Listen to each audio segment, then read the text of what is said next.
for you. Hello? Hello, Jughead. This is Archie. Come over right away. It's a matter of life or death. Oh, relax, Archie. Attention, all true believers. Marvel Comics is on the air. The friend of the unfortunate, enemy of criminals. In reality, Dan Garrett, a rookie patrolman, loved by everyone but suspected by none of being the Blue Beetle. Boys and girls, your attention, please. Presenting a new exciting radio program featuring the thrilling adventures of an amazing and incredible personality. Faster than an airplane, more powerful than a locomotive, impervious to bullets. Up in the sky, look! It's a bird, it's a plane, it's Superman! 10, 9, 8, 7, 6, 5, 4, 3, 2, 1. Good evening, everyone. Thanks again for joining us on Sketch Up with Mog and Mel on this beautiful Thursday night. We've got special guest Sean Barber that's with us tonight. And we also have John Stinsman and Mr. Fish. And we've got an incredible lineup of art that we're going to be showing you from all of us. And we'll be talking about Sean Barber's comic book as well, I Drive for Cerber, right? And we'll be right back after this short, brief break.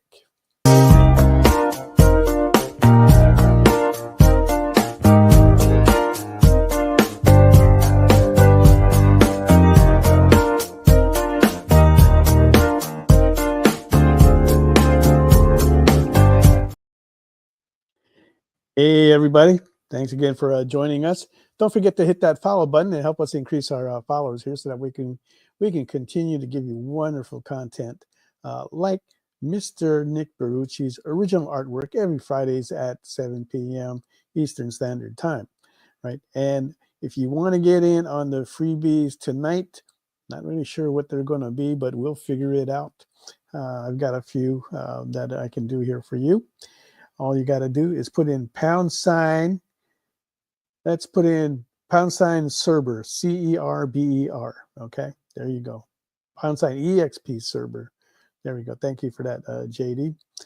All right, we are 1 week away from Christmas, and like I said, we've got an incredible lineup and a lot of artwork that we're going to be showing you here tonight,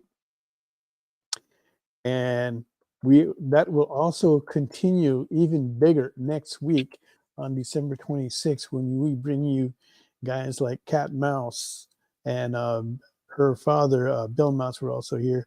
Trish Forstner will be back. We haven't seen her in a while as well.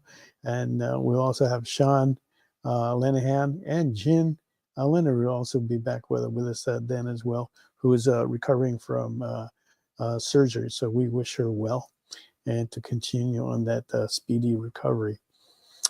All right, so let's bring out our special guest, Sean Barber. Hey, how's it going? Hey, dude, how are you doing, man? Doing all right, man. Hanging in there, especially through this season, for sure. Yeah, I know you've had some a rough time this year. Things are looking up. We're hoping that things smooth out for you a bit. Yeah, I know that road. Okay. Let's bring out our other two artists, and then we'll get back to you here, Sean. Hey, John. Hey, what's up, guys? How's the holidays going, buddy? Oh, it's nice. It's definitely starting to turn wintry here in the East Coast. Is it snowing? Not yet, but they said any day now we should get a few little, maybe they'll chase those drones away. I don't need those drones here in New Jersey when I'm in. Get those guys out of here. Bring in some sleigh and sled and stuff. Slay me. Right. Slay me. Okay. And we also have Mr. Fish. Yep, the amazing hands of Mr. Fish over here. Good to see everybody. Right. Okay, what's up, Kyron? What are you guys going to be drawing? I am drawing Krang from TMNT after doing this Bebop last week. I got been in a turtle mood, so I want to do Krang because Very good. Very good. That's awesome. awesome. And that Bebop sold last week, so hopefully you'll Mhm. get a nice sell for this one as well. What about you, John? I'm working on a Psylocke. I wanted to do something Christmassy for the Christmas show, which I don't know. We'll have to work that out. But as far as I know, I was on, but now I'm not sure. Okay, fair enough. But anyway, I wanted to do a Christmas themed thing for that show. So I said, let's do it's starting to get cold out. Let's make it warm, nice. So Psylocke from a very particular issue of Uncanny X-Men, where she's in a swimsuit getting out of a pool, and Cyclops can't take her eyes off her. So she's going to be in that swimsuit. Yeah, I saw Hopefully that. Getting some sweats. Get the sweat And going. what are you starting that out at? I'm going to start it at a very special holiday price of only $50 instead of the usual $65. $50. He's putting all that in. That's really low for John. It's right. So we'll take a look at that and see how that comes out. How about you, Mog? I'm doing my Shiranui. My Shiranui. Yeah. Wow. Okay. Actually, I don't know her, but I've heard about her. She is another character, but she's got the reference. Okay, and the starting bid on that is going to be $69. So if you want to bid on any of that, go ahead and put that down in the comments. Don't forget, if you want to participate in the freebies tonight, that's going to be #EXP server, right? And you can go ahead and start putting that in there now and get started on that. Okay. And so, Mr. Sean Barber, tell us about your series, I Drive for Cerber. You've got 2 issues completed already. I do. I work on it with Kyron Silva, which I'm sure you're familiar with. He's the comments. And these guys right here, issues 1 and 2. These are the standard covers there. I'm sure you can recognize his artwork, which is pretty rad right there. So issue 1, and it's about Jim, who's our main character here. And he finds himself looking for a new job, applies for a rideshare service. It's kind of like Uber, but he finds out on the first ride that he's transporting creepypasta characters and cryptids like our Sasquatch here. And so eventually he picks up the ghost of his murdered sister. And so now he's not only got to survive the night, but make sure that all of his supernatural and paranormal passengers make it to their destinations. So it's a lot of fun. Definitely got a lot of attitude, a lot of sarcasm. So if you like your protagonist with a little bit of attitude, it's a lot of fun. Okay, so how did you get started into these comics? Is that the very first comic book series that you're putting out on your own? The first one I put out on my own would be this one, Belial, right here. Worked on that one actually with Chuck Pinot, which I'm sure everybody's well versed with as well. So that one got 3 issues of that out, but while we were working and waiting on one of those issues, branched out a little bit. I started out primarily as an inker, so once I had about 20-25 titles under my belt for that, decided I could try doing my own type of thing, and so I started out with Belial there. And moved on with Cerber. So, okay. So Steve Vendetta's trying to crack a joke there. He's asking, does he also do gigs for Cerber Eats? Gigs for Cerber. Oh, actually, that's actually the fan fiction that actually exists alongside with I Drive for Cerber. So I Drive for Cerber started out as a creepypasta on Reddit. And it got really popular, and so it actually had its own fan fiction come off of that, which is Cerber Eats and other things like that, which has been kind of an honor to be involved with that whole universe. Yeah, that is cool. Okay, so but you're mainly an artist, right? Not a writer. So did you write this as well? Yeah, so like I said, it started out like long form for like I said on Reddit, and ended up having to rewrite it to fit the comic book format and have Belial. I was writing for Cerber, and then I've done got a novel that's in progress right now, along with a couple other titles that are kind of on the back burner at the moment. Oh, but yeah, okay. primarily an artist. Yeah. Okay. And have you done any work other than the comics for yourself? Yeah, I've done a couple of anthologies, including Zombies Were Human 2. I did one called Mississippi Zombie, which was a 4-part series that almost got it was propositioned for a Netflix show. The deal fell through for that, but that one was a lot of fun. And I've done inks for a couple of covers. If you're familiar with Good Boy, that's put out by Source Point Press. I did one of the variant covers for that.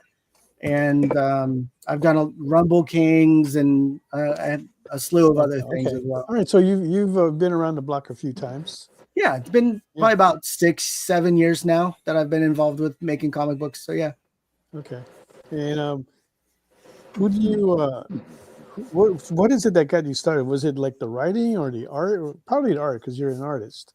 Yeah, art was a major outlet for me, dealing with like growing up in a rough household and stuff. So it ended up being a main outlet, and so I ended up putting that on the shelf for a long time, though, because life being what it is. But when my grandmother was more or less in her final moments, she made me promise her that I would do something with my artwork. She always saw potential there, and so as a promise to her, I told her I would, and that's where Belial first took root. Is that I told her I would go ahead and move forward with doing something like that. Okay. Nice. And who is your who are you a fan of as far as artists go? As far as art would go, I would say like the Brian Pulido, like the I like the darker imagery type stuff, Todd McFarlane, that kind of thing. Real big fan of that. Mm-hmm. Did you get into any of the mainstream stuff before, or that just wasn't your thing? No, I mean, I enjoy a lot of mainstream, but for whatever reason, I felt kind of drawn to some of those offhand titles. I don't know why. So while I am a big fan of like Lobo from DC, I've got his first appearance on my wall here, which is pretty rad. I found myself like your Ghost Rider, your Lobo, your anti-hero type stuff really resonated. And then I was a real big fan, of course, most everybody at one point or another, of X-Men, and but again, the grittier, like your Wolverine and stuff like that. So went on from there. And Punisher was a pretty badass back then too. Yeah. Yeah. But so yeah, Evil Ernie was like something that I like. I was a big fan of Punisher, Mike Zeck during that time. Yeah. Yeah. Okay. And what made you decide that you wanted to like put out your own comic books and whatnot? I mean, you started out with Chuck, and that's pretty good there, because he seems to have a pretty good experience in writing. Yeah, it was more or less not being a person who's been of means, either growing up or in adulthood. I wanted to have something that I could physically leave behind for my kids that represented who I am, things that I enjoyed, things that I was able to do and was passionate about. And so one of the ways I would do that is I would draw them pictures, and I felt that making comic books was a way that I could incorporate all of those things in one and still have something physical that I could leave behind to them, because my kids are like my number one. So doing that has enabled my oldest son to grow up with me making comic books, and he became my con buddy, and now he's actually involved as a creative editor for my novel, which is pretty fun. Oh, that's how many kids do you have? I've got biologically, I've got 2, but if I'm counting all of the kids, we're sitting at, let me see, 1, 2, 3, 4, 5, 6. So, and they all live with you? No, my oldest one, he's 19, so he's out on his own now. And then I've got another one lives with his mom, but everybody else lives with me. Yeah. Okay. So you got basically 4 kids with you now. For sure. Absolutely. Yeah. Wow. Okay. So you got like a full house. And how old is your youngest one? My youngest one, my daughter, she is 9 years old. Yeah. Oh, okay. Yeah. She's It's still really pretty, exciting because I young. just I got custody of her just about a month ago, which is pretty awesome. That's epic. Yeah. Yeah. And you said it's your oldest one that's kind of like your con buddy and your editor now. That's the one. Yeah. But my second to youngest one, Omni, he's following up. He started showing interest in conventions and stuff, and now he wants to show up and help with the setup, tear down, and the selling. So that's exciting. Okay. And what conventions do you guys go to? I live close to Sacramento, so we go to like a Sinister Creature Con, which is more like a horror convention. Yeah. Which Belial and I Drive for Cerber with the paranormal aspect of it ties in really well. I've been to one of the smaller versions, I guess, of the SAC anime things. I shared a table with Kyron, which was a lot of fun. Yeah. There's one that's called the Sundial Bridge Con in Reading, which is nice. So some of those, I haven't been to any super big ones yet, which I'm crossing my fingers for sometime in the future, but they've been real fun.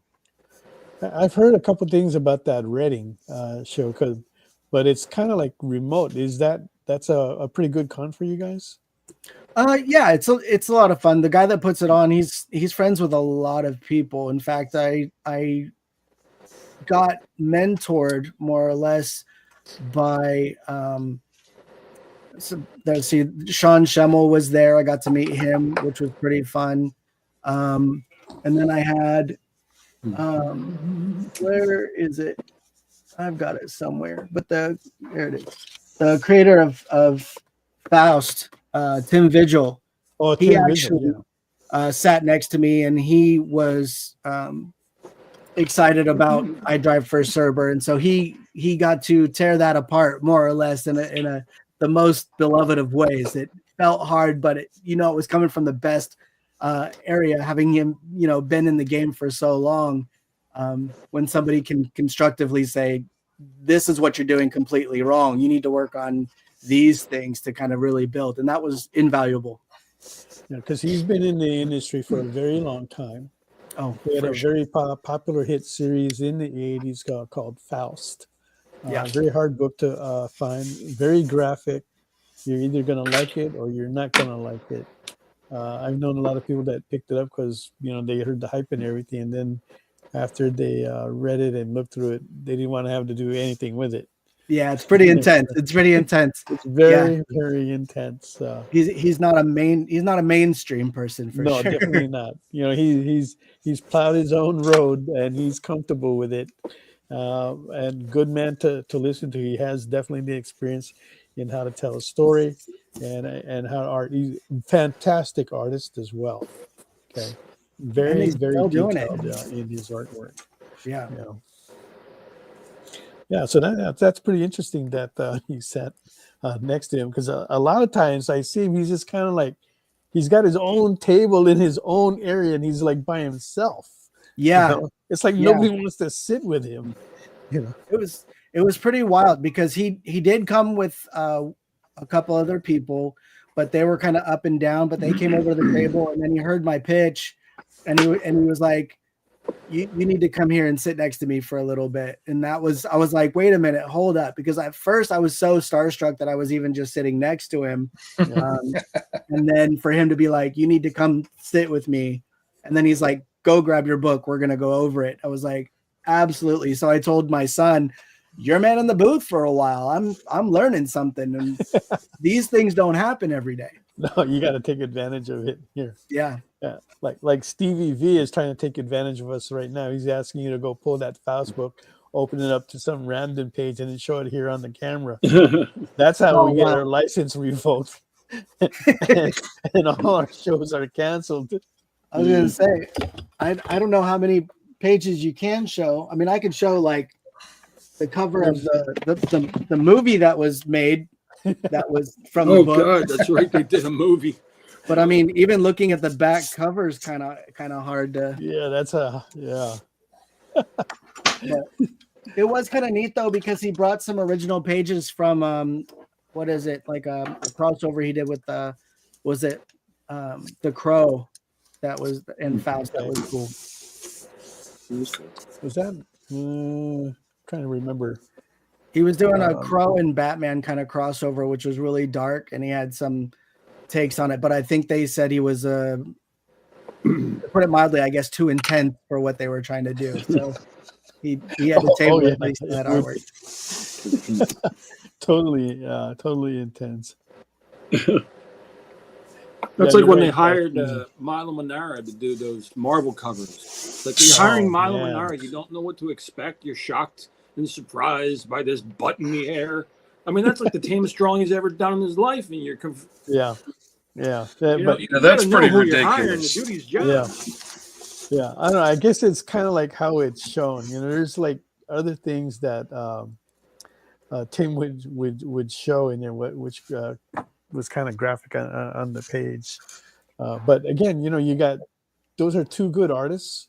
You got Tim Vigil and Milo Manara, and there's a bunch of other artists on that same line as well. But those are definitely two that stick out. Yeah, you can kind of see. I mean, if you can kind of really see, it's all black and white, which I love because it makes you focus on the artwork. Yeah, but you can tell he's just a lot of detail, a lot of stuff going on every page. I mean, he works on those pages till they are finished. For sure. I mean, such great work. And the amount of detail that he puts in the amount of time that he works on an image is actually really impressive too, which is pretty rad.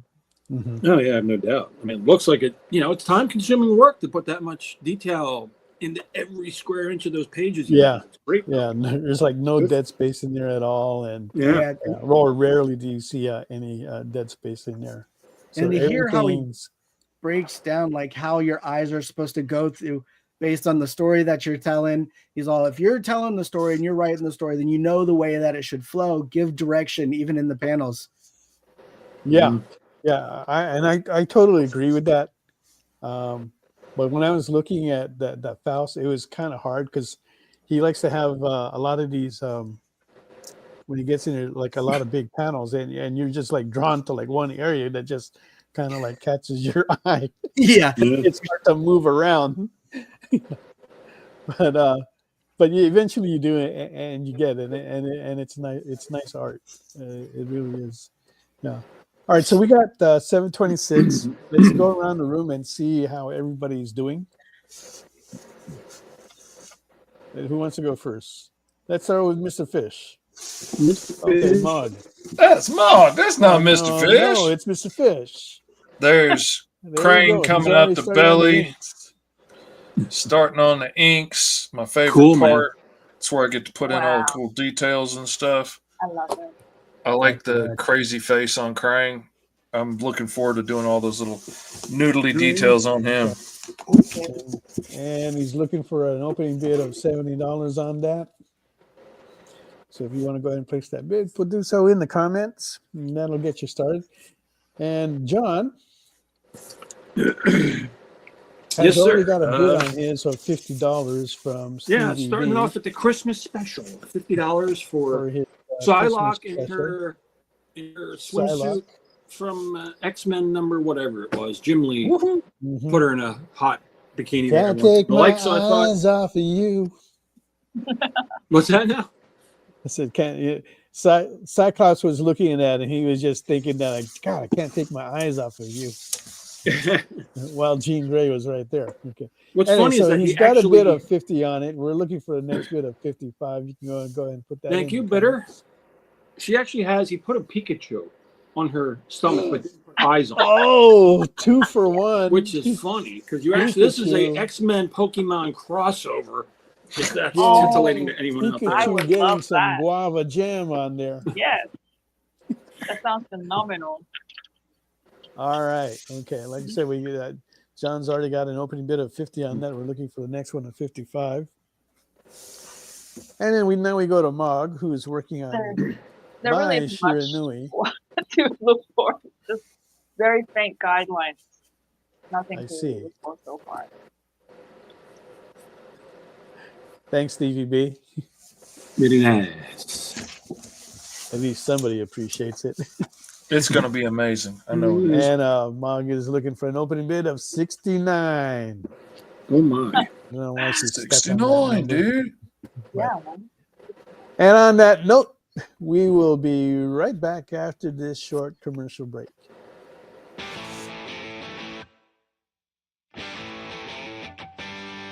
What do you call the place on Spider-Man's wrists where the webs come out? His website.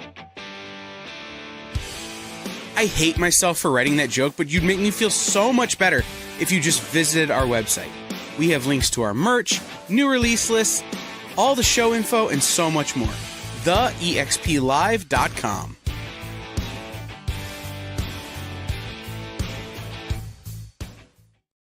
Symphonic verses, Nocturne's romance. A song of romanticized darkness, dreaming death by sleep.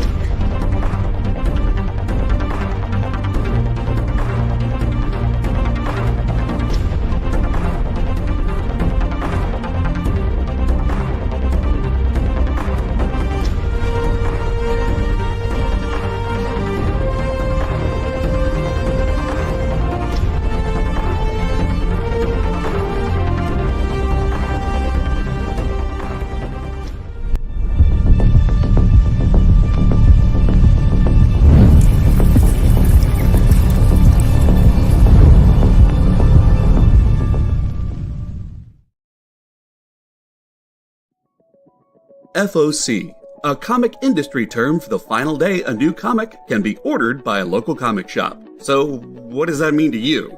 Well, it's your last chance to order a new comic book from your local comic shop. Order up! The FOC show will go over every book that's about to be cut off every Friday afternoon. I'm going to highlight some of the stuff that I think is really worth paying attention to, so that you can put in an order at your LCS for as many copies or as many variant covers as you want. Sometimes the store needs to know to up their orders. Never miss out on a popular comic again. Order up, part of the experience.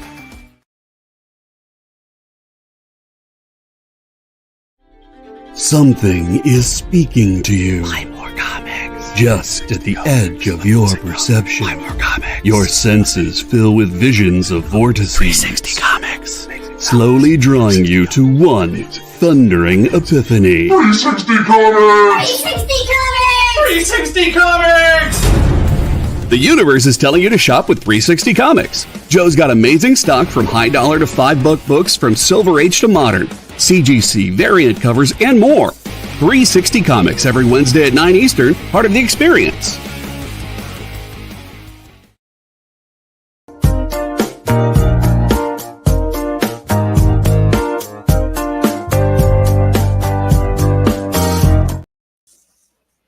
Ooh, welcome back. Thanks again, everybody, for joining us on Sketch Up this beautiful Thursday. We have Sean Barbour with us, if I said that correctly. Absolutely. And we have, of course, my beautiful Mog is there. Mr. Fish and John Stinsman is here. And if anybody's watching that Bronco Charger game, I think Broncos has it, but just keep me updated. Yes, please. I'd like to know. Just need to see what the outcome on that game is going to be. All right, and all right, so let's get back to Sean here. You got Kyron working on your book as well. And who are the other members of your team again? So I've got Kenny Aiken on colors. So he does a real good job, and he actually lives super close to me, so that was always rad. Nice. Jealous. And then my buddy Robin, he does the lettering for it, which was pretty cool to have him involved because he did some stuff for Image and whatnot as well. So it was pretty awesome. Thank you. And you have a third issue coming out? What was that? You have another issue coming out? Yeah, we're actually issue number 3 is already scripted and ready to go.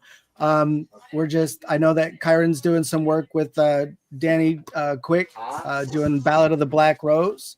And so I think once he finishes that with that, then I think we're going to be moving forward with issue number 3, which is the beginning of the second story arc for Cerber. Okay. And when are you expecting that? That's going on Kickstarter, right? Oh yeah, everything that I've done so far has actually hit Kickstarter and has been successful, which is amazing to me, which is rad. Wow. Okay. That is really cool. And when are you planning to launch that? Do you have a launch page already? I do not have a launch page currently for that, just because I haven't gotten around, because like I said, life kind of got in the way with during this season, or actually the last 6 months or so. And so I focused more on getting the scripting done. And then I actually had to tell Kyron to hold off on the artwork. He wanted to start on it already, but I was like, hold on, I want to make sure that, I compensate my artists in a timely manner, and I'd like him to take on other jobs and stuff in between if it meant that he was taken care of. I don't like jamming up somebody's time too much if I can avoid it. There you go. Yeah, because everything in this industry is kind of like it is on a time constraint. There's more than one person working on a book, and each person has more than one project that they're working on. So it's a balancing act all the time. Absolutely. So around when do you think you might want to launch here? Just so that these guys can kind of keep an eye on it. I'm going to be going, I'm probably going to go for March. I've got, like I said, a couple of things I'm wrapping up now, but I'm also working on the 4th issue of Belial at the same time. So I'm thinking I might try something a little bit bold and maybe combining them into a single launch for both. And I think it'll be easier for me. I won't have to do, 2 months worth of the marketing stuff. And I think each one respectively has a good enough following that I think even if I were to separate it into different tiers or combine them, it'll get everybody in on the same page and just keep everything moving in that fluid motion. It'd be a good way. At least they're fairly similar. It's not like one's a not safe for work book and one's a family friendly book or something. Like they're in the same vein. That'll help a lot. Absolutely, especially because I'm working towards hush hush crossover between the two books, which should be really, really cool, because it deals with I know I've got the demon Azazel right there dressed up as a tribute to the divine, if you know who that is. The inspiration for Ursula, and then of course we got the angel Michael. So because we do the angels and demons, I figured why not have Belial, that crossover into hell would be a fun way to bring those two stories kind of together and have a lot of fun crossover, because they both have a fair amount of comedic tone. Yeah, it sounds like it. You have some other artwork that you want to show us and offer up? Yeah, I've got one thing about working with Kyron is that since he does all of his work traditionally, I do have all of the artwork from like the issues 1 and 2 that are all like right here and available. So of course they're super cool. Some of these pages, like this one right here, give me some Bad Boys vibes. And so those are available even as tonight, anytime. What do you show us a couple of pages and drop some numbers? Let's know what these guys could pick it up for. So I think because it's a holiday season and things are going rough, and I'm actually going through a couple of things where I would really benefit from, I think I would start like $75 for a page would be, and these are straight from, like I said, the issues 1 and 2, real clean, real nice. We've had Kyron on the show once, and that was I believe that was the same time that we had Fish on here for the very first time. Okay. And he beat me in the bids, man. His work went way higher than mine. And he did something funny too. I remember. And, I think that's why he got the edge on you there, Fish. But good artist, good stuff, clean and fast, right? And and that's what the publishers like to see: clean and fast. And he does a lot of Look at Easter that. eggs and stuff too in the work. So if you're familiar with some other things like maybe Spider Squirrel or Ace Blade or anything else like that, there are some crossover little Easter eggs in some of the pages that somebody might be lucky enough to end up with. There you go. Yeah, really, really cool stuff. I got to reach out to him and try to see if we can get him back on the show, even if it is like an artist like Mr. Fish here, who's come on several times already too. Yeah. And if we ever see you guys at those shows, it would be nice to see you guys hook up and then see if we can like do something. Like we do panels, so if there's a panel that we can work you guys in, that would be great. That'd be a lot of fun. I'd totally be interested. Mm-hmm. Yeah, because what is it? Fan Expo San Francisco. I think that's the closest big one that we do. That's close to you. Yeah, that's just a couple hours away. Yeah, that's not bad at all. Yeah, not too bad if you guys like showed up over there and try to do something. It's fairly easy. I don't know how much the tables or the booths go for, but I think since it is a small show, it doesn't like cost too much. And then there's GalaxyCon that just started up in San Jose, but I haven't heard anything really that positive yet about the show to see if it's worthwhile to jump in right now. But yeah, I haven't heard one to keep an the eye one on. in Ohio went real well. The Galaxy? Yeah. Okay. All my buddies cleaned up over there. I was regretting that I wasn't there. Oh, did that just happen recently? Mm-hmm. Yeah. Okay. Yeah. Oh, yeah. I remember the buzz now. Okay. Yeah. I was hearing that. Yeah. Which was kind of like unusual because usually you don't have good shows like around this time of the year. But even for us, Frisco and Mog did Maui, and those worked out really well. Mm. Is there still a show in Stockton that used to be a pretty good show? A small show, but I don't know if it's still around. You know anything about that, Sean? I don't. I'm actually, because I live even further up north than Sacramento, and so I think my fingers are kind of far from the pulse of a lot of the shows.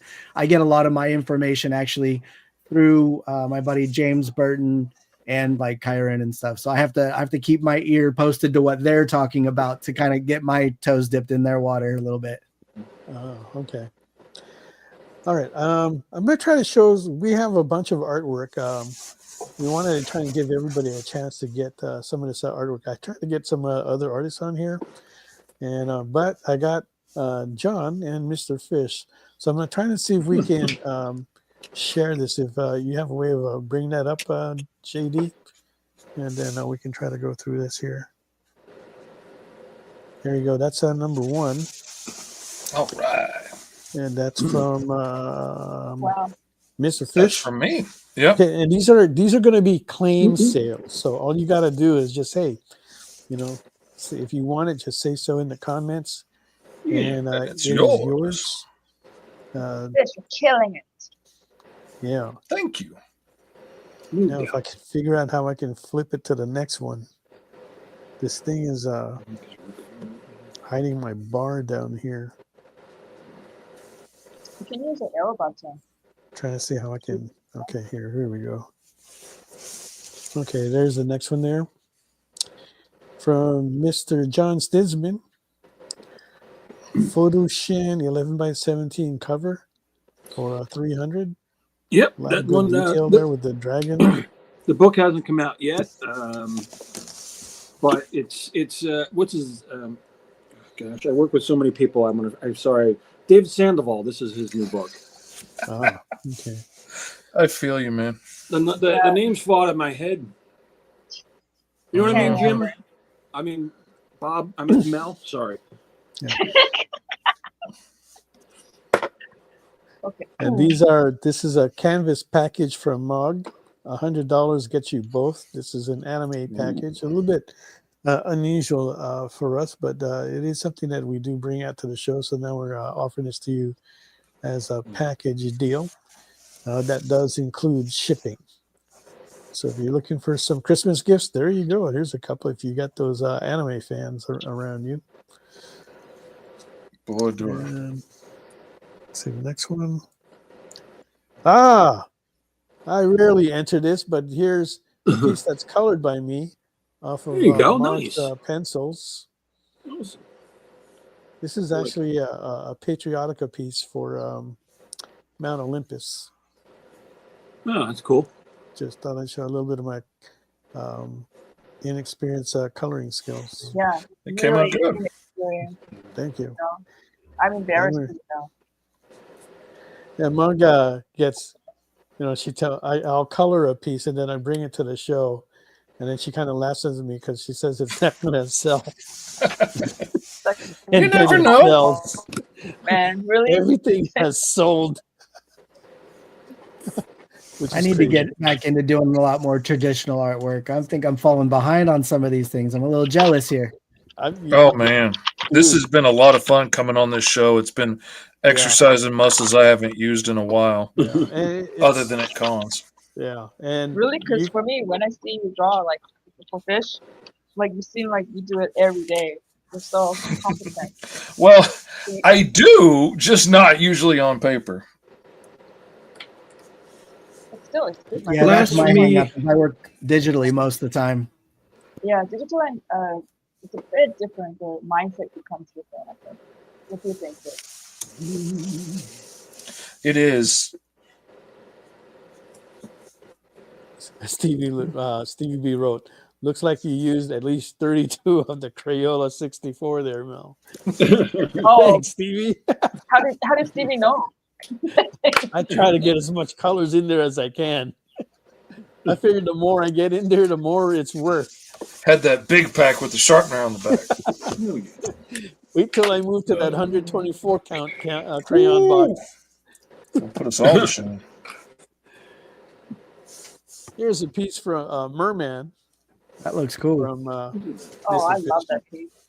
That one came out really good. That's cool, man. The fins. Badass. That is gorgeous. I feel like you're gonna be so good at doing like the thing, the swamp thing, the thing from Fantastic Four as well, and then the swamp thing. And for some reason, I think Galactus will do really well. I don't know what else.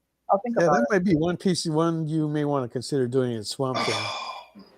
Oh, that would be neat. Do a big Galactus. That would be sharp.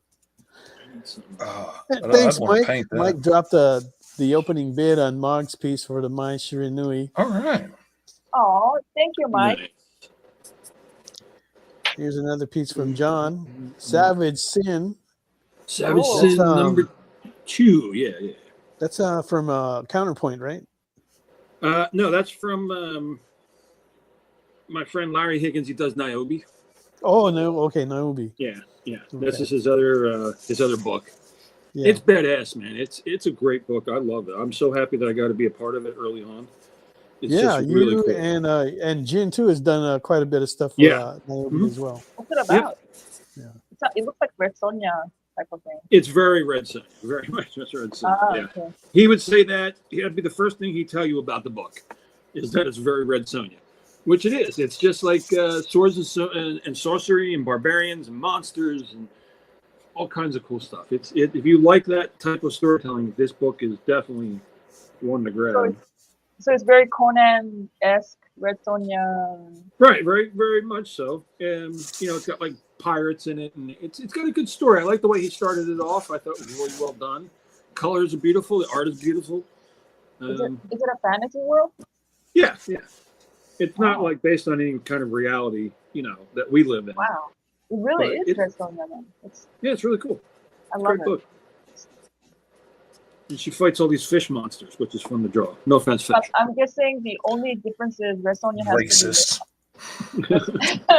Red Sonja has to be like a pure maiden versus this lady Savage Sin doesn't have to be like that. I don't know what he gets kind of upset when not you. I mean, people in general call Niobe, like she looks slutty, she looks like a whore, and all this stuff. He's like, she hasn't even kissed a girl or kissed a man or done anything in any of the comic books. She hasn't done anything. She hasn't even gone on a date, and that you're calling her a whore because she wears a skirt. So I know that he's very much, protective of how his properties are viewed, I guess you could say. Oh. Which is, everyone should be like that to a degree, Yeah. But I appreciate that about him. It's not smut by any means. Not that I've got anything against smut, but this is not it. Okay.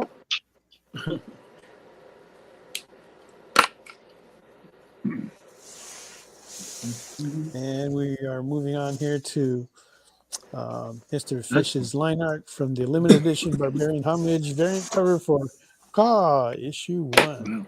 So many characters. That has all of the favorite barbarians. I was doing it on live streams. So it's got Conan and He-Man in his like battle armor that get the scars on it. There's the Mighty Mightor, Thundar, Bobby from the D&D cartoon, Red Sonja, Black Star. Man, everybody's in there. Cerebus. Wow. You think We have Cerebus in there too? Oh yeah. Oh yeah, there he is. That's the one I noticed first. Yeah. Oh wow. That's when you like kind of zoom in.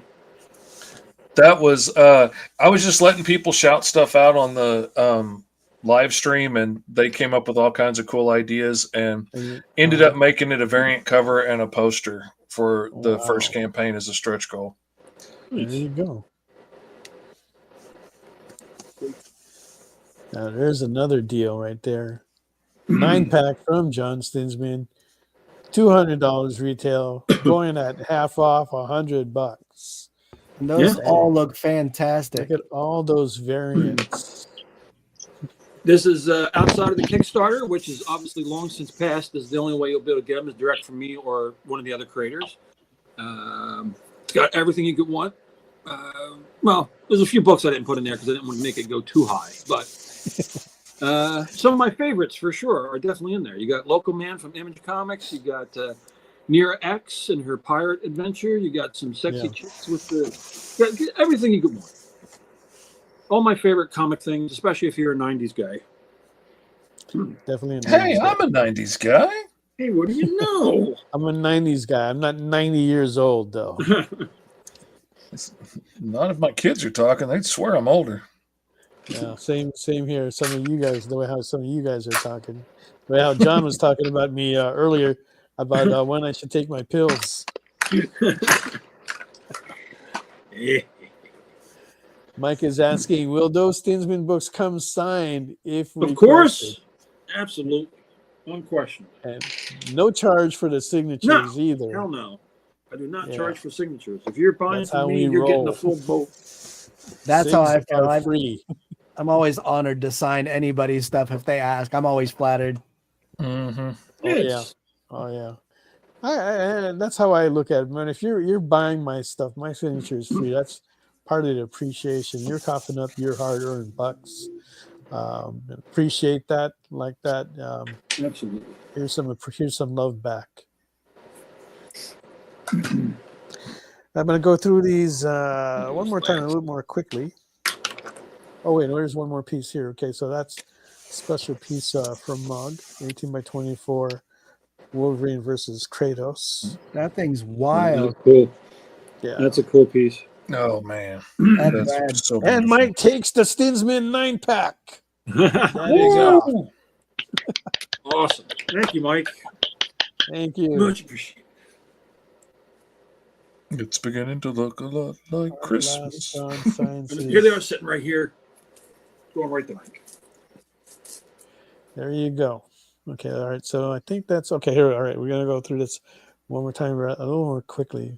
All right, so $50 for Alex and Big Tin on a sketch cover from Mr. Fish. 2 characters for the price of 1 on that cover. Steal of a deal. Felician 11 by 17 cover from John for $300.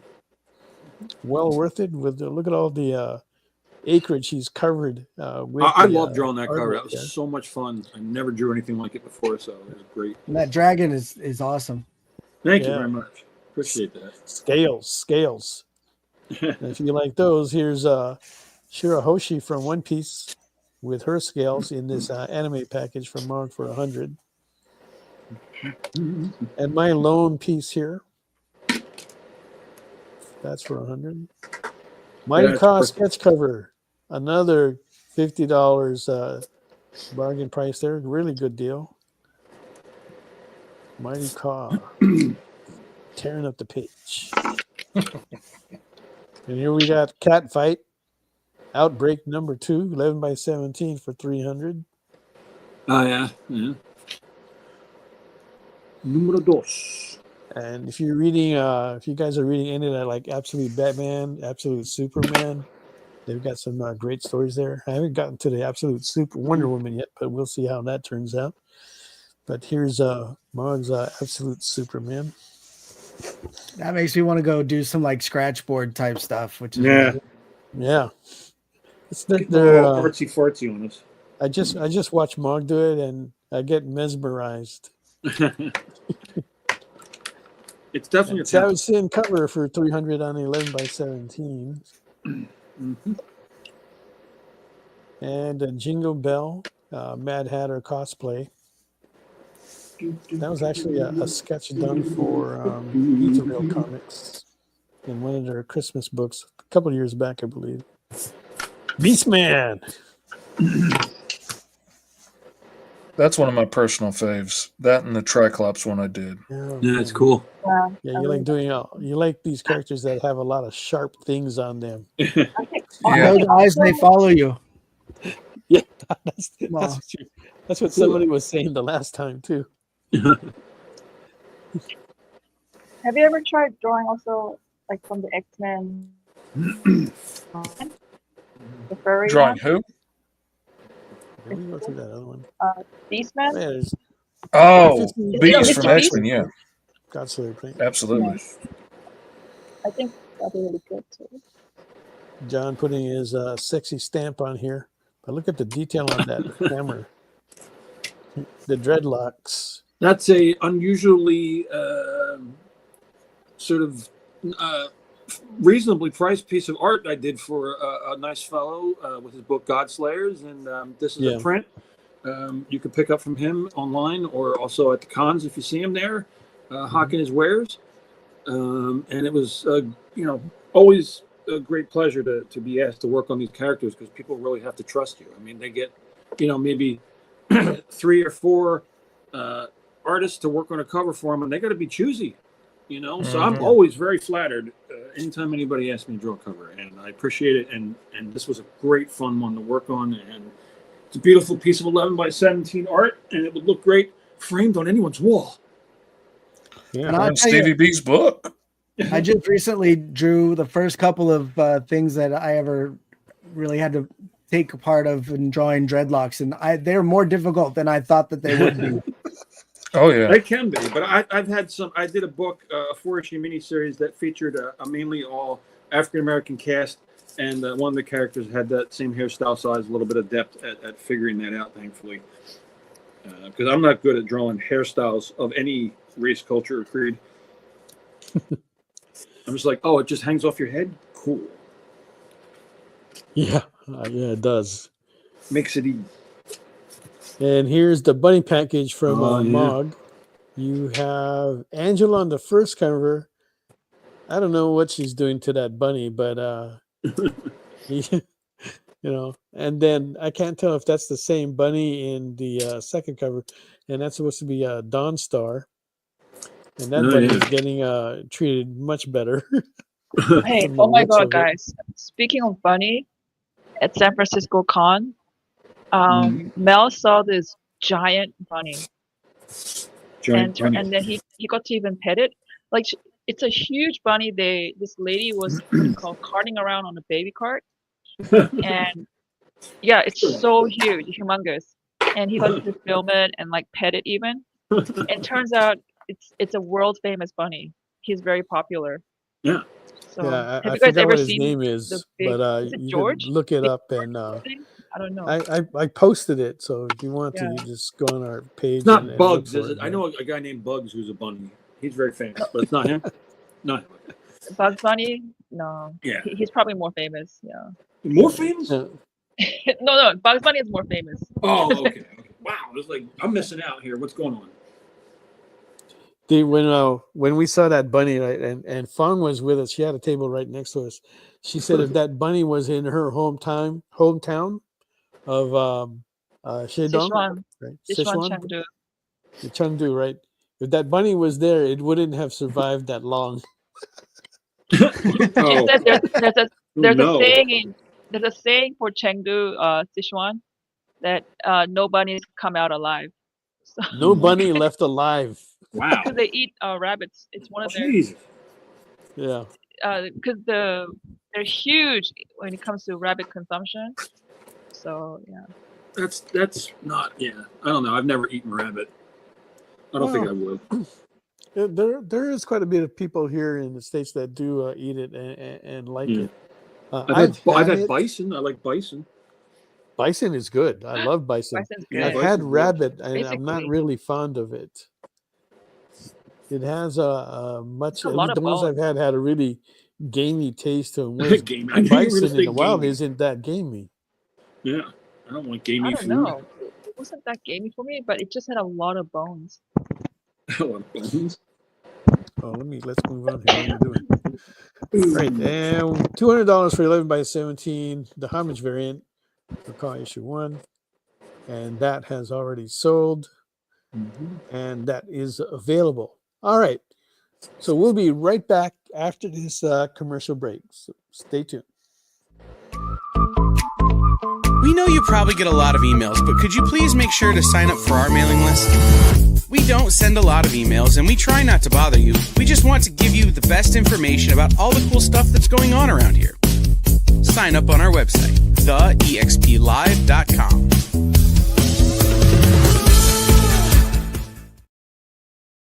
Mondays suck. Wednesdays ain't so great either. What you need after a hard day is to hang with your pals down at the comic shop. Next best thing, hanging with your friends on Comic Collectibles. We're back. We are looking back. at the weather. It's snowing? No. Rex and John and our welcoming community of regulars shop some high-quality comics. There are only 100 copies in existence. Including one-of-a-kind sketch cover art made just for us. Action Comics number 18 with Wonder Woman cover sketch. Wow. Sure, your local comic shop will always be first in your heart, but some days, you just don't want to put on pants. That's when you shop with Comic Collectibles. Mondays at 6, Wednesdays at 7. It's all part of the experience.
There you are.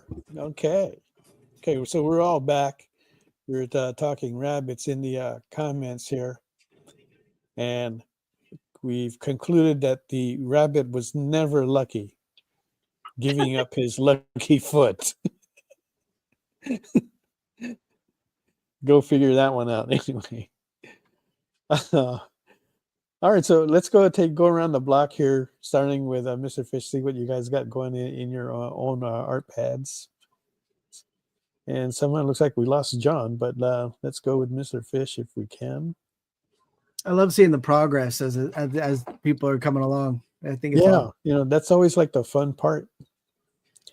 And Mr. Fish looks like it's frozen, but hey, at least it's frozen in a nice frame where we can see what he's got so far. You can see he's almost done with the inks on there, and it looks like these guys are having some technical problems. So we'll go to Miss Mog Park here, working on my Shiranui. It's rendering in pencil. And that's It's been coming a while out since I rendered nice. pencil. That already has a bit, I believe, from Stevie B. It's fantastic. He's a lucky guy. What are you saying here, JD? Broncos are losing? Bronco lost? No. Let's see. Mike says, I've got to log off early tonight. I'll check in with you all to see if my bid lasts. We'll let you know, Mike, but so far you have Take got care. it. Yeah. Thanks again for coming on, Mike. Always. Yeah, thanks for hanging out. Yeah, Mike's a good guy. Supports a lot of people. Appreciate that. 3224 Chargers, 2-minute warning. What? No. So wait, Broncos is 34? No, Chargers have the 34. Broncos have 24. So what? Looks like they turned it on. They turned it up in the half. Say one. Are you serious? We'll check that into that later. All right, so we just saw Mog's. Let's take a look at yours, John. Your piece there that you're working on.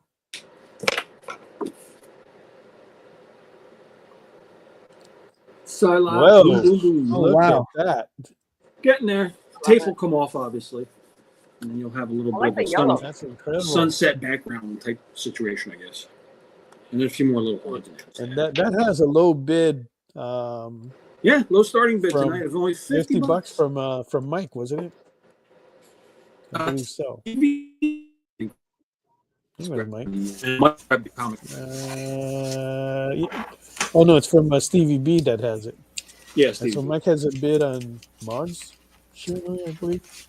So Mike has a bid of 50. We're looking for the next bid of 55 on that.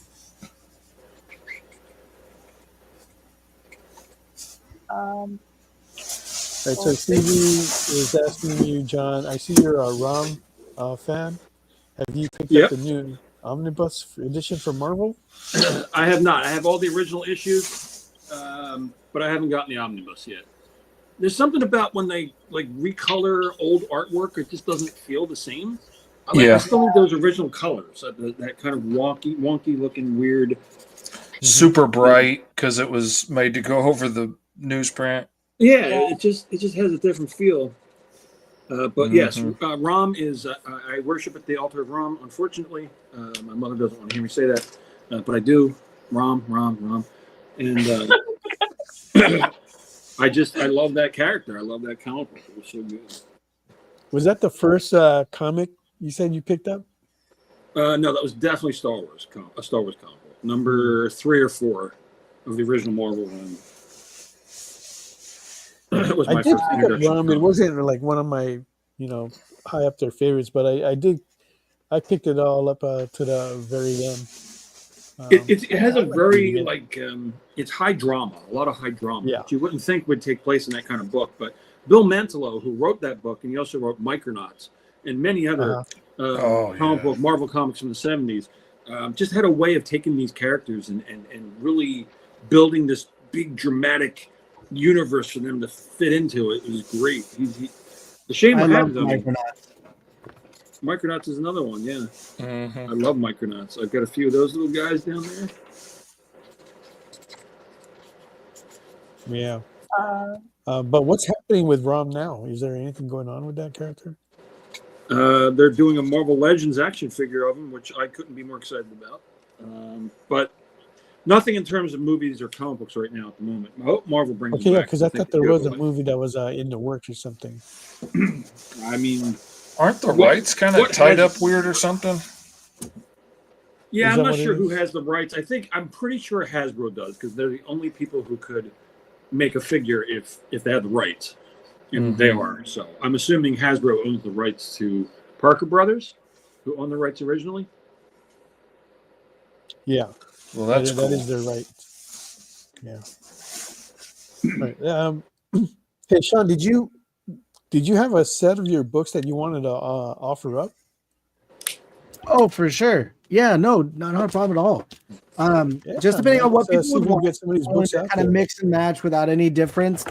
Like I said, I've got standard issues. I got hollow foil ones, but I got issues 1 and 2. If I was to look at the standard issues, these are the standard covers right here, and these are a couple of the variant covers.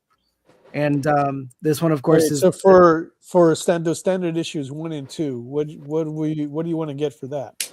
You know what? I'm actually even willing to go with 25, including the shipping and everything else. Wow, And I'll that's a even deal. throw in one of the air fresheners there with it as a bonus as well. So there you go. Freshen up. Freshen up your server ride with that air freshener. It's one of the things $25, that kind of like goes including along with shipping. it. I wanted to kind of tie in stuff that goes in with the story. So I had some hand sanitizers and bumper stickers, air fresheners. There's another air freshener that I have right here that is in the style of the driver's the license plate. And this is a new car smell, but the Wendigo is a pine scented one. There you go, man. It did not occur to me that was a bumper sticker when I got it, and I was like, "This is the biggest sticker I've ever seen." He's like, "Dude, it's a bumper sticker." I was like, Yeah. "Oh yeah!" It was a bumper sticker, and I left a little bit of open space so either people could trim it down if they wanted to just have that, or they could like represent their. I have the I Drive for Sober stickers were done as if they were like Lyft or Uber ads featuring paranormal creatures and stuff. So you could put those on there as well without having to put extra stickers on your vehicle or whatever. Well, there you go. Who knew? But yeah, man. And who can't use that? We all drive cars. True. Stevie B writes, "Throw in the floor mats and you got me." I would throw in a couple of extra like stickers and stuff for sure. I've got tons character stickers and ad stickers. You just have to hit me up. I give you a choice of them. Okay. And you said you had a couple of variants there as well? Yeah. Where do you want to put those out at? There's the Demon Azazel dressed up as a tribute to Divine, and then the Archangel Michael.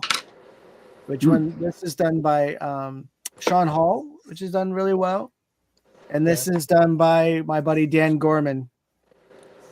So, and there's little kind of fun stuff like you got the Lisa Simpson hairdo wig right there, a couple of little shout outs, and we do Easter eggs, and they're a lot of fun. Always good to have like choices. And what do you want for those? I'd go just even $5 more if they wanted to get the variants. Like, so $30 would be like including the shipping if you wanted to do that. So that's a deal. That is a deal. Okay. And do they get the fresheners with those too? I would do the same thing. I would throw in a freshener. Okay, I would definitely go, throw in a couple of stickers as well. I try to make it, just like I would at a convention. Fun. The only difference usually is that the shipping cost usually gets people, but I'm willing to eat some of that up tonight. Yeah. All right, so $25 for the regular covers, including the fresheners. $30 for the variant covers with the fresheners. Shipping included. Who doesn't want that? Throw that in the comments, and we will get you guys connected. Right? Absolutely. All right, and anything you have? Any other thing do you have planned, Sean? Coming up in the new year? I'm always available. I don't have anything at the moment. I was hesitant to take on new jobs and stuff, but I'm always kind of like working on trying to keep myself engaged. So I'm always doing like tribute little pieces and stuff. So I'll go on my computer and I'll do some like, I'll find pencils of some people's stuff and I'll throw my inks over it just for kicks, and they're all really fun. But I'm always available, so if anybody needs an inker, I have my open table right now that'll actually help me fund my other book. So it's a cycle. Yep. Yeah, and that's how it is in this industry. You know, we're open to everything for sure, no matter how busy we are, because we'll line it up. And then, of course, I've had a couple of people hit me up to do like sticker designs and stuff, because I've done like my own stickers, and so I do like a real cartoony version of some. Oh, okay. So there you fun. go, Stevie. You can commission Sean and have him do your own personal sticker.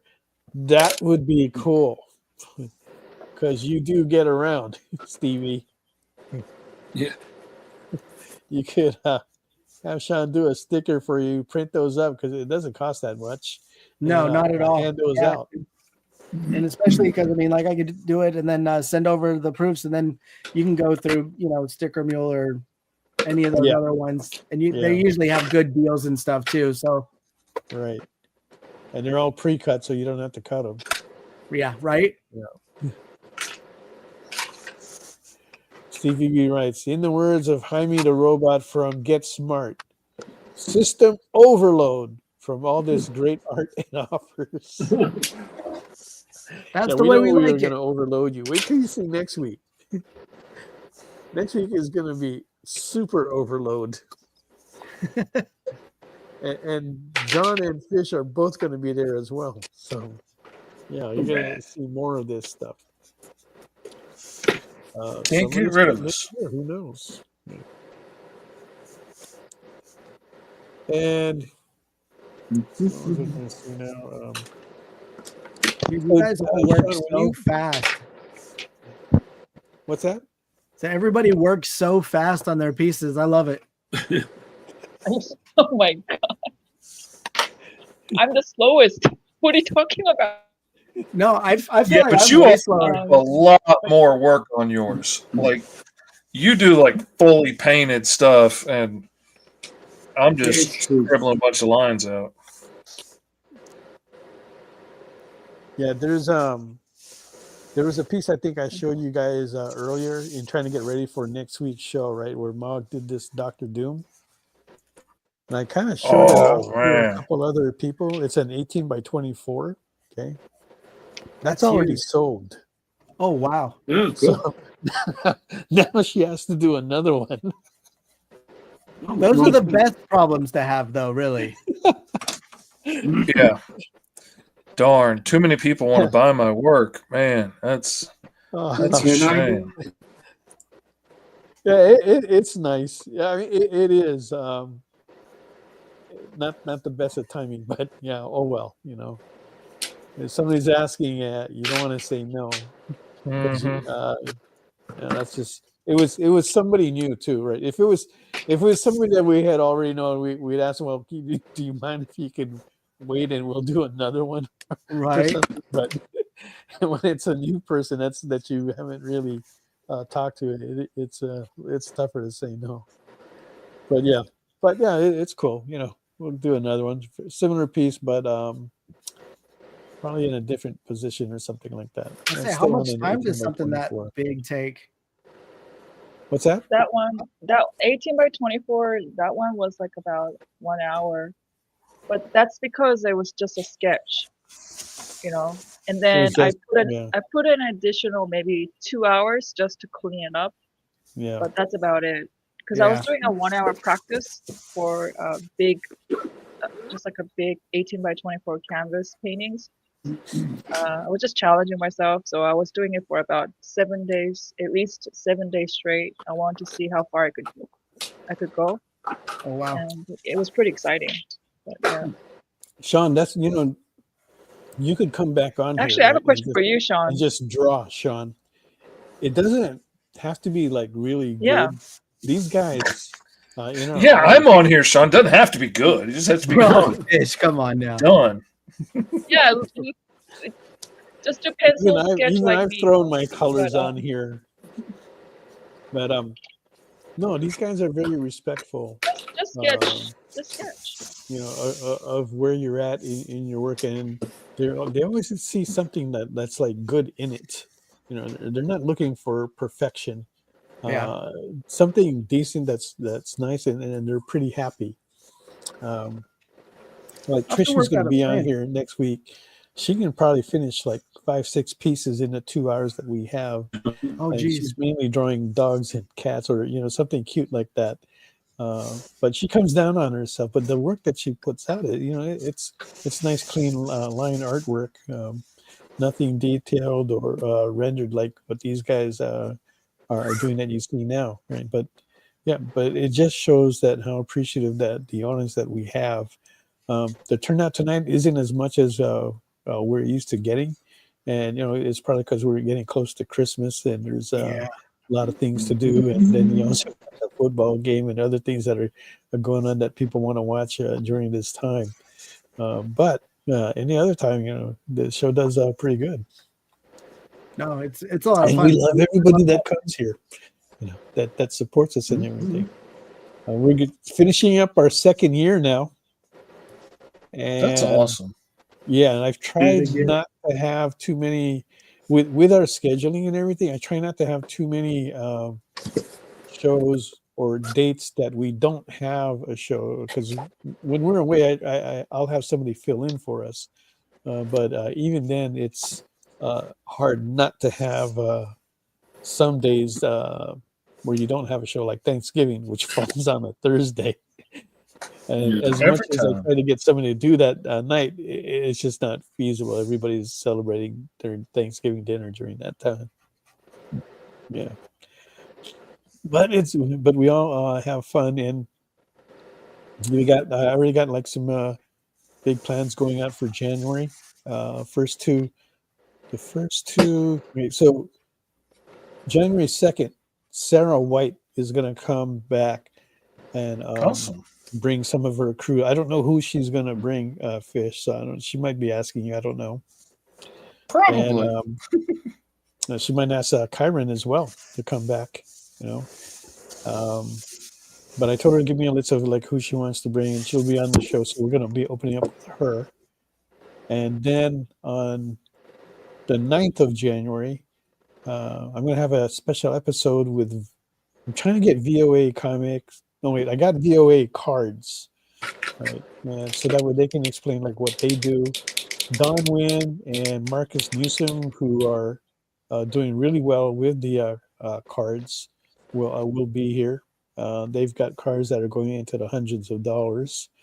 And we're trying to get DCD Collectibles, which is run by Lee Cosi. If you don't know who that is, he's like a big Star Wars artist, very, very popular with that genre. And he also does the special collectible thing part, more of a fun project that he does with cards and other things, baseballs and a lot of sports stuff as well. So we'll be looking into those two in the beginning of the year, plus some other things that are happening. I'm still trying to put together that I don't want to talk about yet. And definitely would love to have you back as well and see what we can do. Yeah. And with that note, we just lost Sean. Let's take a look at Mog's on My Shoe Nui. I was going to ask Sean some questions. Because you got more. Okay. Love that fan action there. Those are some big boobs there, Mug. Some big boobies you do there. Thank you. That's coming from you. That's a huge compliment. I really appreciate it. Is it hard for you to draw big boobs? It's hard for me to push outside the realm of realism when I draw boobs. Yeah. Nope. Those you just ain't been exposed to the right boobies. That's all. Like anything out of realism, like you say, if you push out of it, for me, it's like, what? But I'm trying. But it's amazing how that stuff goes. Yeah. All right, let's take a look at Fish. It looks like you've got the whole thing inked out already. Wow. Yeah, I'm kind of rounding it up on the finishing touches now. I like Krang in there. Got to go That's ham awesome. on Krang's face, man. That was a lot of fun. If you went around to some of the bigger cons, I'm trying to get into them. It's just like most of the bigger guys that I really want to get into have such long waiting lists of people trying to get in already that it's tough. They do. It's actually getting worse. Yeah. Especially for the guys people that are at this level, even for Mog at the level that she's at, it's getting harder to get into some of these bigger ones. Yeah. And let's see, Stevie B writes, "Did you see the Superman trailer?" I gotta say this, Stevie.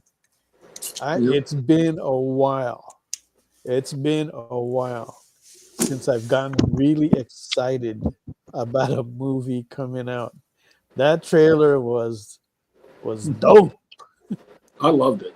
I really did. Yeah, when they open up and they show Superman crashing into the ice, and he's not moving. Wow. And then towards the ending, Crypto shows up.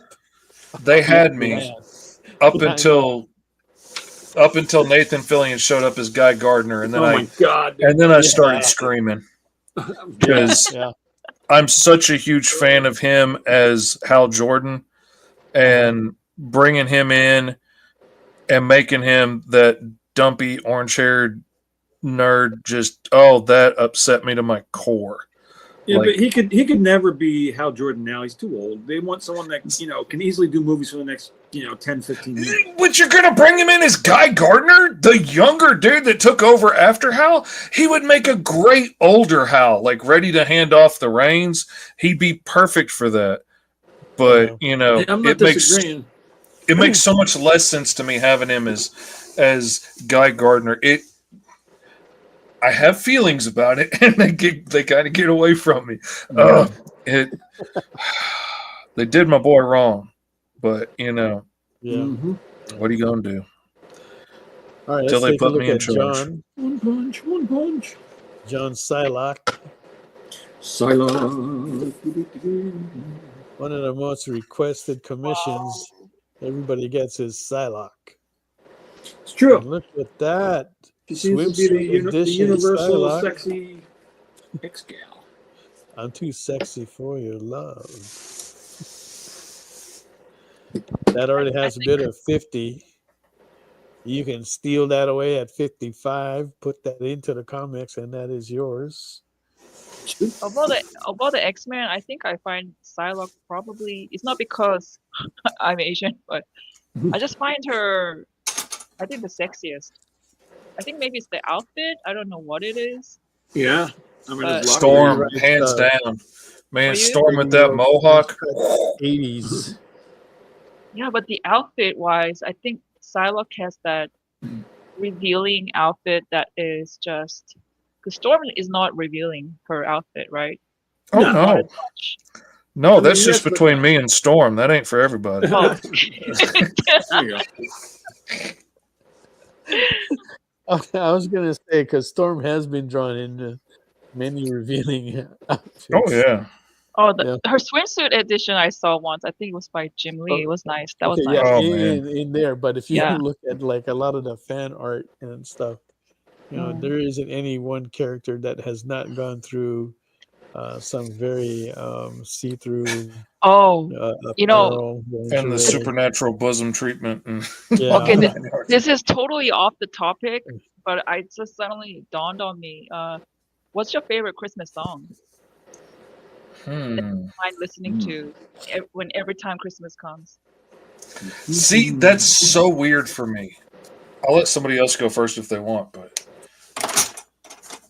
I just like the older stuff. I like the stuff that my grandfather used to listen to. That's the kind of Christmas music I like. What was it? Like Nat King Cole, like that kind of thing? Yeah, How old? The oldies. I'm talking like 50s, 60s. He's talking the 1300s. Yeah, exactly. Some old German Gregorian chants. Grandpa used to listen to. Huh. I think for me, I was just talking about it this morning with Mel. For me, it's the by Wham! Last Christmas or something like that. I think it's the story, because I was telling you I like the story behind it. Yeah. It's not really about Christmas. It's just about how, you broke my heart. Yeah, that's a weird Christmas story. I mean, a Christmas song. Like, that country band that just had a special for their new Christmas album they just put out. I was watching on TV last night. And, like, all of their Christmas songs were basically, like, breakup songs or I'm going to get you back or something like. I was like, ain't nothing about Christmas. That's about booty. Come on now. Exactly. Oh, I think Stephen just said, I believed in Father Christmas by King Crimson. Oh, okay. Okay. Um, Yeah. I believed in Father Christmas by King Crimson. So, and then Mel, what about you, Fish? I actually kind of low key hate Christmas songs during Christmas. I sing Christmas songs all year long. That's the weird thing. I will just bust off into Jingle Bells in the middle of nowhere. And I mean, I love singing Christmas songs for some reason all year. Around my birthday in May, I'm singing Christmas songs all the time. It's when they get forced on me at this time of year that it really drives me nuts. And I start to lose my patience with them. Okay, Fish, I have a theory about why it's like that for you, because I kind of do the same. I think it's because when it comes to Christmas, they start playing it since November. It's like you get inundated, repetitive non-stop, and it drives me insane. However, because we hear it so much and it's kind of catchy, I think that's why we can easily sing it. And maybe that's why they're easy to sing songs, they're easy to memorize. Yeah, all of that, because think about it, you're like on repeat nonstop, right? Mm-hmm. Maybe that's why, even though we don't like the music, it just like bust it out and sing it. That, and it's a little bit of the oppositional defiant thing for me. Like, I don't want to do it just because you told me to. I don't want to sing it just because it's everywhere. It gets on my nerves. But like when it's not everywhere, I'm all about it. Too much to a point, Like I drive people nuts singing Christmas songs at the top of my lungs sometimes. But like you said, they're catchy and they're easy to remember the words to, and they're not that terribly complicated. And they're easy to turn into stupid lyrics if I feel like, making a joke out of it. Yeah. Well, Mel was telling me that his favorite was the Drummer Boy. Mm-hmm. The little drummer boy. And then you know what he did? He said when he was 9 years old, he saw this animation about the little drummer boy, which is the song he's based on. We weren't quite sure what it is. So he said, look it up. So it was a 25-minute old school animation. Have you guys ever seen it? Yeah. It's a stop animation movie. Yeah, used to see it every year. Oh man. And then almost at the end, me and Mel were like crying. Because it's about this lamb, right? Hey, John, it had a very traumatic experience for me when I was like 9 years old. John, have you seen this? Have you seen this one? Which one is it again? The Little Drummer Boys stop motion. Oh, I don't know. I mean, I've seen. I know I watched it. I can't remember what was traumatic Fish, about I'm pretty it. sure you watched it along with all the other stop animations they had coming out during that time. I love it. It's about an animal. It's about an animal. But those were the favorite things to watch during Christmas during that time in the 60s and the 70s. Mm-hmm. It's a really good story, surprisingly, because it's about this animal and this little boy who loves this little lamb, and he's and at the end, the lamb is dying. So, but the thing is, the interesting story is it's about the little boy where he hates all humans. It starts with how much he hates all humans, and then he goes through this journey. And the only thing that he loves was his animals that survived with him because his parents died, like one little lamb, a donkey, and a camel. And then his little drum that his father gave him as a present, and that's it. So he just journeys around like with these animals, and at the end the lamb is dying, and it's a really sad story. But, sounds sad. But, Merry Christmas, everyone! No, but it's a good story at the end. Every animal you love is going to die. Merry Christmas. No. Thanks, Mog. No, but it's about how he sees that, you guys have to just watch it. but they make a tasty stew. No. Roll credits. No, it's not.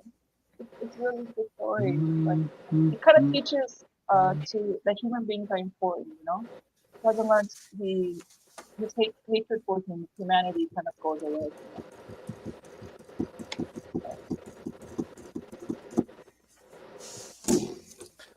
Tempted to go crazy on this and start doing grays. Hey, Instinct Comics. Before, right? Mm-hmm. Thank you for stopping there's Sean. by.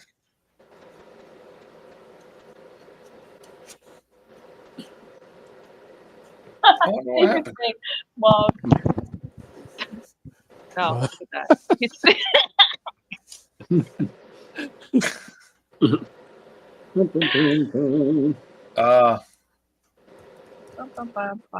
that'll do it.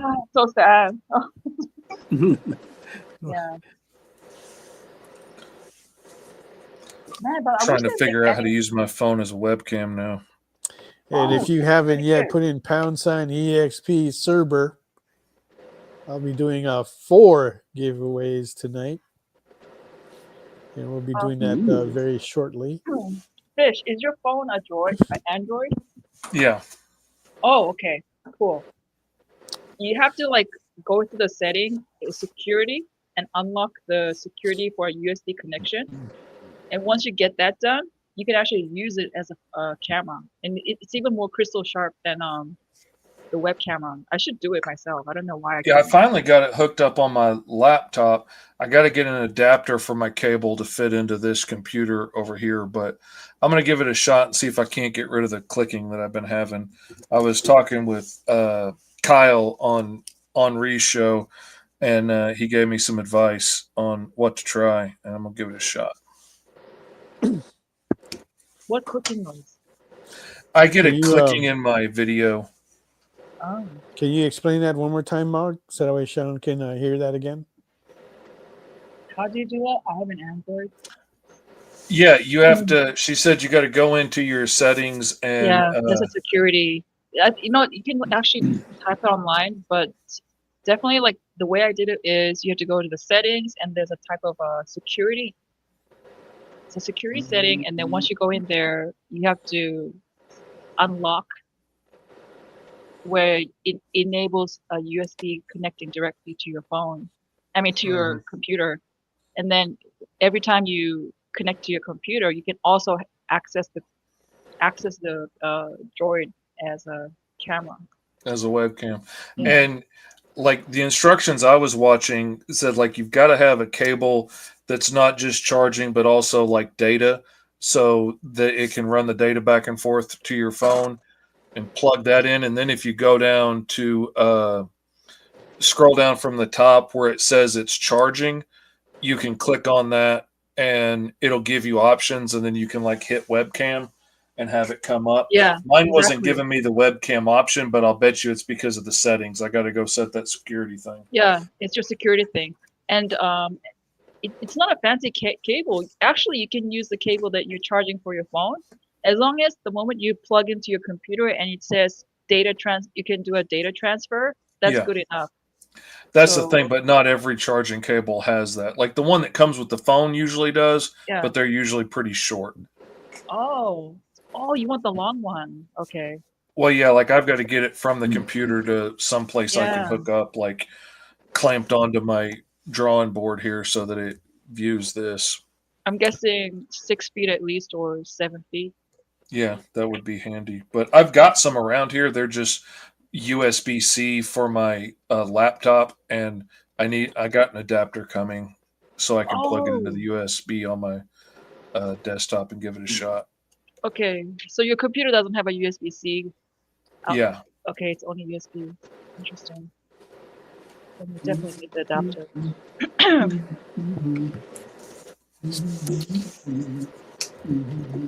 Getting in here in our geek talk.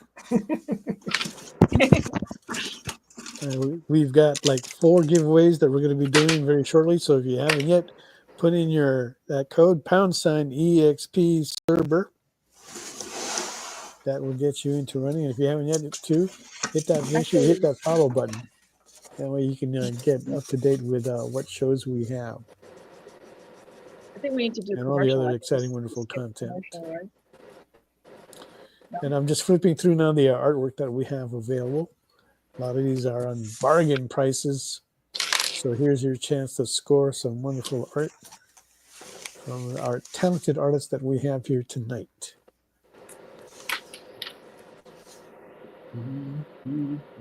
There's the bunny package. And here's the special limited edition Barbarian package. That has already sold. Wolverine versus Kratos. Available for those manly of men.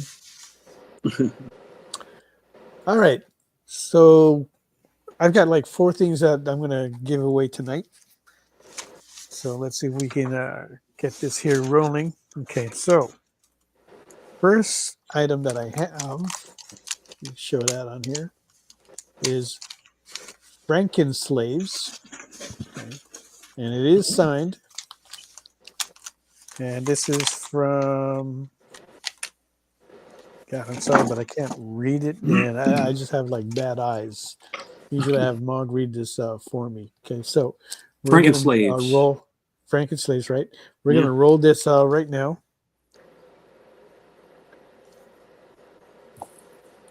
Hey, EXP server wins.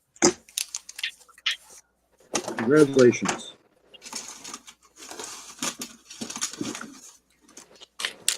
Iron Silva. Woo! Iron Silva. Winner. That's my dude. There we go. I message him more than my wife.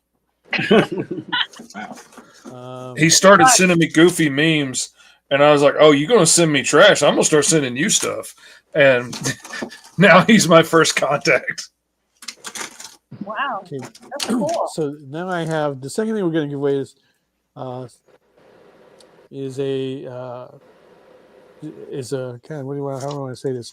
Okay, it's a one comic that has both issues 1 and 2 of this series, A Room of 6, from SFN Comics, and it is signed. You can see the signature right here. So we will roll for that. A Room for 6.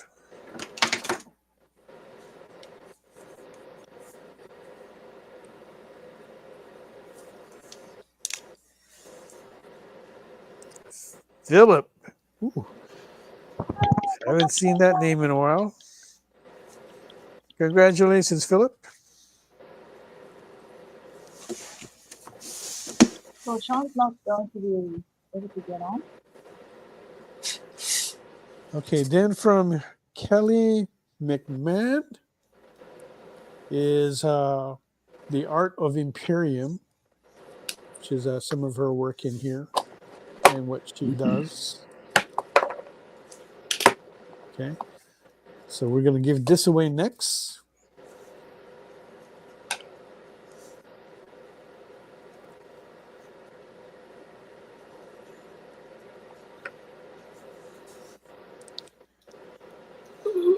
Oh, Stevie. Yeah, Steve. Seriously. If we Okay. ever have children again, all of us, let's name our children Steve because they always win something, right? Okay, and also then from the Clan Shelby is his graphic novel, Old Dog, Red Act 1. Okay, give you an idea of, if you can take a look at some of that there. Very interesting read. I actually enjoyed this along with the artwork. Okay, let's roll for that.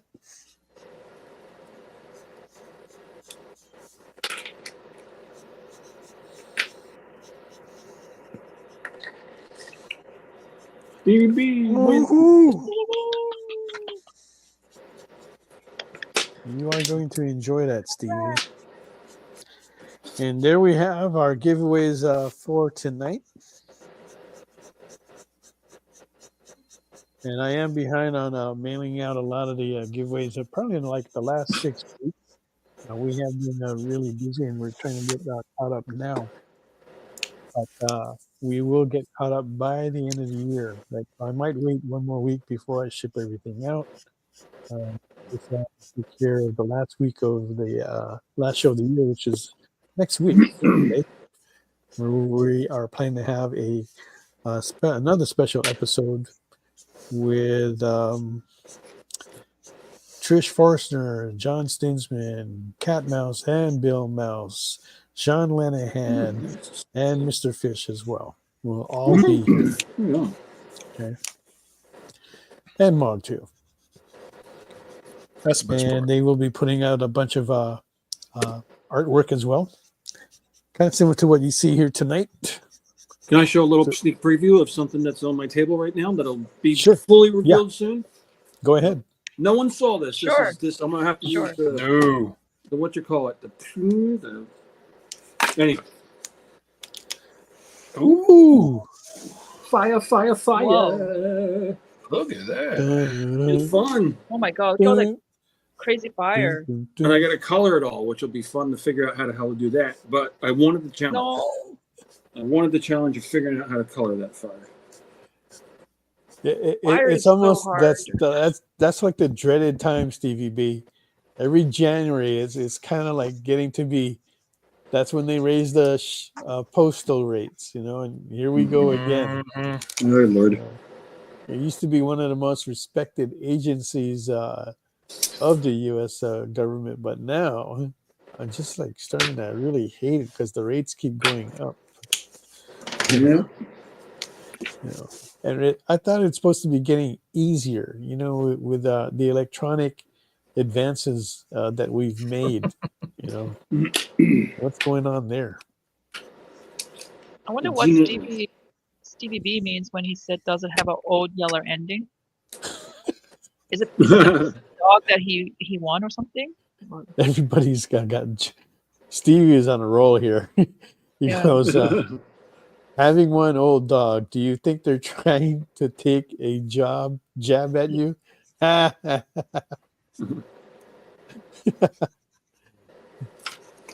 Oh boy. Yeah, now I got to gray tone the whole thing because that looks cool. Anyway, I definitely recommend to watch the little short animation. Except you, Fish, because you watched it many times. Hey, like Mog is right. That it does have good storytelling there. It's probably better than a lot of the young stories that they're telling now. Yeah, it's so it's very deep, and I made me think like, man, I wish they would make more stories like this and for children. It's not even. So they're trying to explain to us what Old Yeller is about, Mog, but we know what Old Yeller is. Mog and I have talked about that quite often. Okay, but the movie that we talk about even more often than that, right, concerning dogs, is Where the Red Fern Grows. Oh yeah. Man, I was just thinking about that. I was like traumatized thinking about that yesterday. Oh my god. Did you guys ever read the book or watch the movie? Yeah. Watch the movie, read the book. That book, I don't know, like 3, 4, 5 times. Oh god damn it. That movie. I mean that book is so Sorry, we know about how they have to shoot the dog, Old Yeller. Oh, they made me read it in school. Like that's the only reason I read it. Yeah, Old Yeller was required reading. Mm-hmm. Old Yeller. And then what is weird is after Where the Red Fern Grows, we had to read that one in class too. Some of the other kids that I had talked to that followed up after me were telling me that they were reading Where the Red Fern Grows. Don't read it. It's very traumatizing. The thing is, so what happens to the old Yeller? Does the boy shoot his own dog or something? Mm-hmm. He does? Why? Oh, it needs to be put down. Yeah. Oh my god. Yeah, or else the dog's gonna suffer. Come on, Mom, we talked about that. He himself has to kill it? Yeah. Oh no. They make you love the dog. Makes it tragic. Yeah. What? Really? Yeah, they do. That's exactly what they did. Why? That's the whole point of a story making, is to get you really invested in it emotionally, Just to and make then you break sad. you, Why is it just so that way you can feel human. It's one of those old, stories that was around to try to help people, teach people empathy. Classic, to learn how to love and handle understand. life and all the big And things that, we have to tackle. sometimes life and bad death. things are going to happen, and Yeah. you got to man up and kill your dog anyway, kind No. of thing. Right, exactly. Sometimes that dog needs that bullet. You just can't stop it. Oh my God. You know what? That actually, after reading stories like that, especially the Redfern girls, I never want to have a dog because the trauma of losing the dog is so hard. It's terrible. That's hard. Yeah. I've done that a So few times in my life. Do you guys Mhm. really? Oh no. That's why I But- don't have rats anymore. Is I love them. They are as smart as dogs. They make great pets. They can learn tricks and be trained and stuff. They're great, but they've got like a 2 to 3 year lifespan, and I can go through it every 10 to 15 years with a dog. I can't do it every 2 years with a rat. I cannot. Sean writes, it's the movie you show your kids when they start talking about wanting a Right. dog. Oh no. Okay, kids, watch real close because this is part of owning a dog. You want a dog? This is what it is. Yeah. Okay, you want a so it's a dog? dog. When I say you're going to have to take it out, I mean you're going to have to take it out. Well, you can start during Christmas and show a little German boy, and then you progress to Old Yeller. Yeah, but and you know then what? where the red fern grows. Okay. But here's a question for you guys. Would you do it if somebody had to kill it? Of course. Would you be the one to pull Yeah. the trigger, or would you be like, Absolutely. Oh yeah. really? I would rather Why? be the one to do it than like, Because I Somebody owe else. leave that it to dog somebody be there for else. him. Yeah. Because when you do it yourself, it's like you're showing respect and love still. That Yeah. you're the one. You can't abandon your companion. No. Mhm. No. It's a pact you make till the end. Right. Yeah. JD writes, next up, Mog's anti-Prozac film fest. Marley and Me. Oh, God. No, please. Yeah. I already watched that. I That's cannot the modern handle. version. Follow that Please- up with, Please no. what's that movie called? What's that Firefly movie? Grave Oh of the God, Fireflies? Grave of the Firefly. No, Yeah. nobody should watch that. It's traumatizing and it scars you. That's most one where you depressing just want to film go crawl ever. in a cave, a deep cave, and forget about life. Oh man. When Marnie was there, yeah, don't watch that one. That's by a Ghibli movie that nobody thinks that knows that exists. When Marnie was there, that's the one me and Mel were just like crying. No, All right, so we got 5 minutes left. Let's go through one more time. Let's see. Sean writes, it's not all kisses and playing fetch. Sometimes it's Right. dog poop and buckshot. no. Sometimes, yeah. A lot of poop. All right. Hopefully not a lot of We're buckshot. caring for a 'cause dog otherwise that's now, mistreatment and of we your have animal. That to. is mistreating the This dog. dog needs to get walked like every 3 hours. And we have a backyard. And I'm going, why don't we just throw the dog outside? Yeah, but Why do I have to walk for this dog to pee and poop? Throw him outside, let him do his business. yeah, but the thing is, for some reason, this dog thinks the backyard is part of the inside of the house and won't do it. Yeah, it's like no. That's a good one, Stevie V. Watership Down. Maybe you can lead by Another one I example. read when I was young. No. You don't want to do that? All right, let's go around one more time in the room. See what we got. We got an amazing lifelike portrait of John. Oh. Are we Hello, selling kids. John? Is John up Welcome for to the show, kids. Style. Psylocke. If John's up for auction, I'm making a bid. I like the Me colors on too. there. The oranges and the yellow.